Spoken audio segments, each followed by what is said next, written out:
है कि in the given triangle, मतलब इस ट्रायंगल में if AD is equals to BD is equals to AC, ठीक है।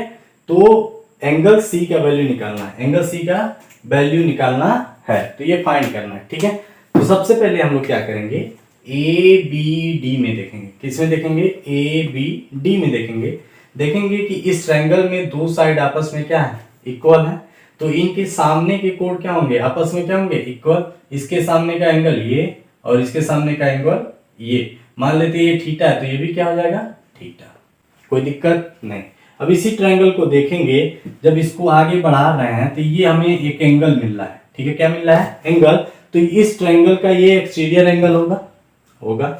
तो इस एंगल का वैल्यू इन दोनों के सम के बराबर होगा। तो थीटा प्लस थीटा कितना देगा, 2 थीटा।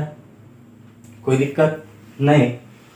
अब ट्रायंगल ADC में देखेंगे, दो साइड आपस में क्या है, बराबर है। इनके सामने के कोण क्या होंगे, बराबर। इसके सामने का एंगल ये, इसके सामने का एंगल ये, तो ये भी क्या हो जाएगा, 2 थीटा। कोई दिक्कत नहीं।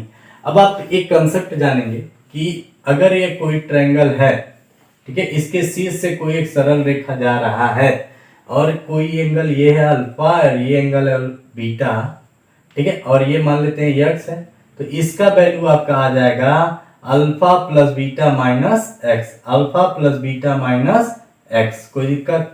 तो हमें एंगल C निकालना है। तो एंगल C क्या है, 2 थीटा है। तो ये किसके बराबर होगा, इसके हिसाब से देखें तो ये जा रहा है, ठीक है। तो theta plus 140, theta plus 114 plus नहीं माइनस करेंगे 2 थीटा, ठीक है। हो जाएगा क्या, A114 minus theta, 2 theta is equal to, इधर आएगा थीटा इज इक्वल टू हो जाएगा 3 थीटा और 114, theta is equal to 114 by 3, 3 3 जा 9 और 3 8 जा 4, थीटा इज इक्वल टू 38 आ गया। और C का वैल्यू निकालना, C का वैल्यू कितना है, 2 थीटा है।